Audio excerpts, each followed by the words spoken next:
Selamat datang di channel Zona Penyelamat. Jangan lupa like, comment, and subscribe. Selamat menyaksikan.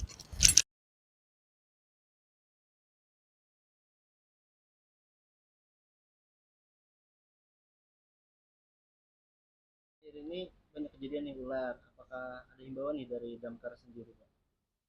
Ya, terima kasih. Memang kami dalam 1 bulan ini kita dapat laporan terjadi ada pematukan ular terhadap warga masyarakat Tabalong.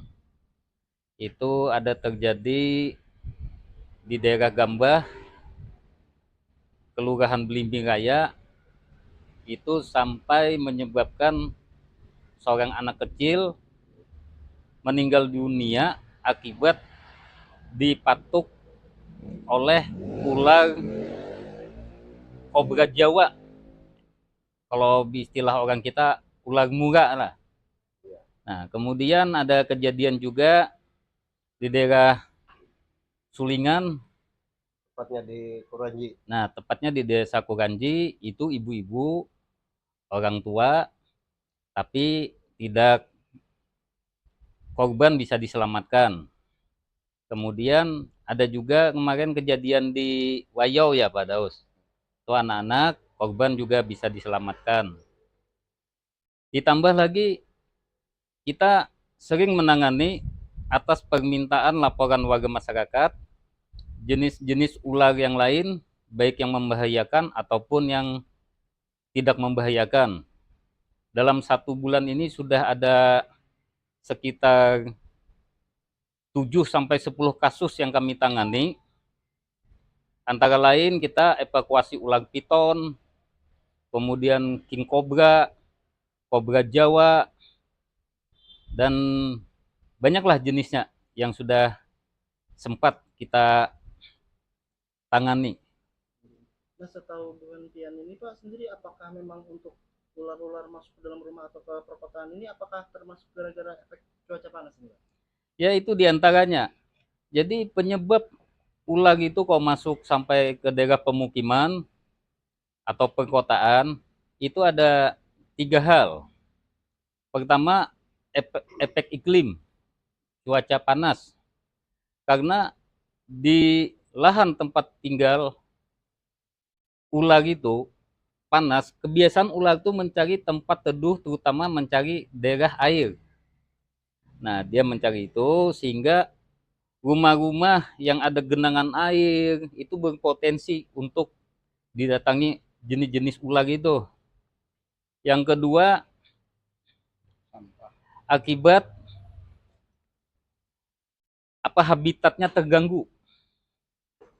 Habitatnya terganggu, misalnya yang dulunya persawahan-persawahan, tapi kita tidak bisa menutup kemungkinan jadi pemukiman, habitatnya terganggu, dan kebiasaan mereka di lokasi itu akhirnya di pemukiman yang tadinya sawah dijadikan pemukiman. Disitulah tempat dia berhidup untuk melakukan aktivitas. Nah, yang ketiga, sumber makanan dia yang biasanya kodok, tikus, yang masih banyak di habitatnya di hutan atau di areal persawahan, karena berkurang. Apalagi ini tikus sudah banyak merambah ke perumahan juga. Jadi itu tidak menutup kemungkinan ular-ular itu mencari makanannya ke rumah-rumah penduduk. Jadi tiga hal itu biasanya ular itu mau masuk ke pemukiman warga. Nah, seandainya kalau langkah pencegahan ini mungkin Pak, atau penanggulangan sendiri misalnya dari masyarakat, gimana nih Pak kalau masuk ke rumah ular itu? Nah, jadi selama ini kami dari pemadam kebakaran, selama ada laporan dari warga masyarakat meminta tolong untuk mengevakuasi ular-ular yang masuk ke perumahan warga, kami selalu melaksanakan. Alhamdulillah berjalan dengan lancar. Makanya tadi dalam 1 bulan ini ada 7-10 kasus yang kami tangani masalah ular masuk ke pemakaman warga, ke perumahan warga. Nah, tapi alangkah baiknya kita itu kadang-kadang penanggulangan apabila tergigit ular, kan gitu kan? Atau terpatuk ular. Yang bagusnya itu kita mengadakan pencegahan dini, jangan sampai bagaimana caranya, jangan sampai ular itu memasuki ke rumah atau ke wilayah pemukiman. Nah, jadi itu trik yang bagus tuh seperti itu. Nah, kemudian masyarakat itu harus diperhatikan terutama di rumah sendiri, di komplek pemukiman, itu masalah sampah, kebersihan. Jadi kayak barang-barang seperti barang-barang bekas rumah tangga, kayu, bangunan, kalau bisa itu dibersihkan. Jangan menumpuk di halaman atau di belakang rumah. Karena itu berpotensi tumpukan-tumpukan itu kan begitu tertumpuk, artinya dia membentuk suatu tempat yang dingin, adem. Nah, itu berpotensi untuk ular bersarang di tempat hal-hal yang seperti itu. Jadi kebersihan perlu diperhatikan. Yang kedua, rumah-rumah warga yang masih dekat dengan hutan, artinya areal kan masih banyak di tempat kita yang dekat dengan kebun, hutan. Kalau bisa areal sekeliling rumah minimal jarak dari rumah, dari as rumah ke hutan itu paling enggak 5 sampai 10 meter. Sekeliling itu dibersihkan.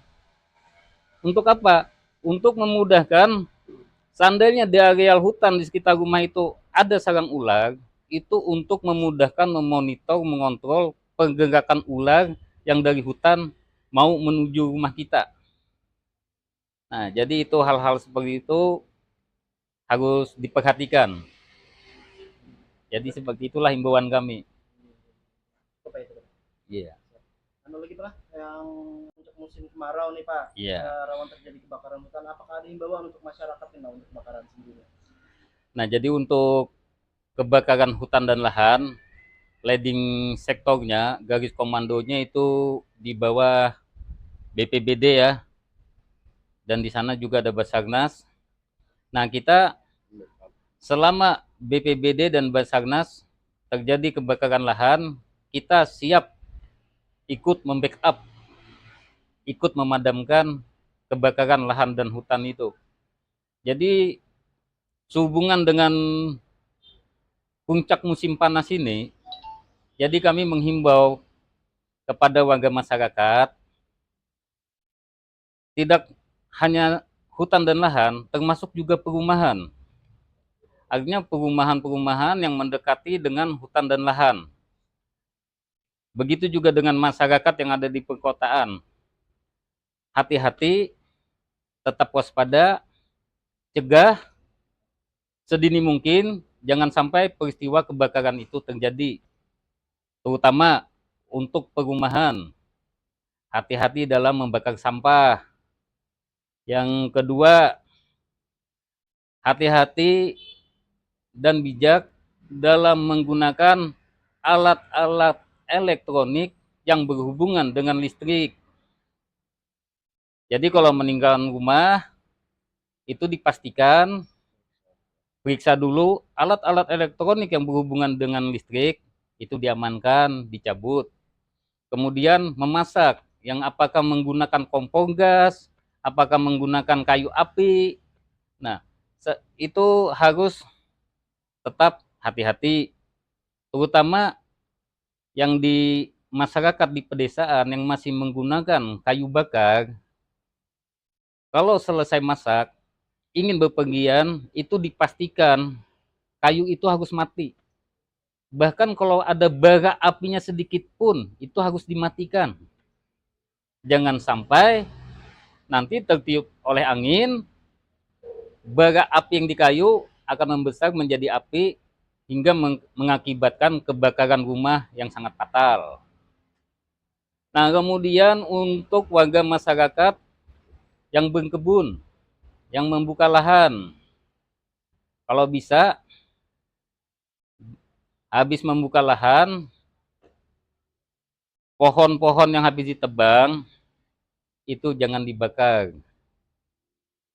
Ditumpuk-tumpuk aja, jadikan pupuk. Kalau mau untuk masyarakat yang lahannya di pegunungan, di hutan, kalau bisa jangan membakar lahan dulu lah. Karena ini cuacanya lumayan ekstrim. Jangankan kita membakar lahan, lahan yang tidak dibakar pun, seperti ladang, rumput kering, dengan cuaca kondisi panas seperti ini, antar daun terjadi gesekan, itu akan menimbulkan api. Apalagi dibakar. Nah, jadi itu aja saran kami.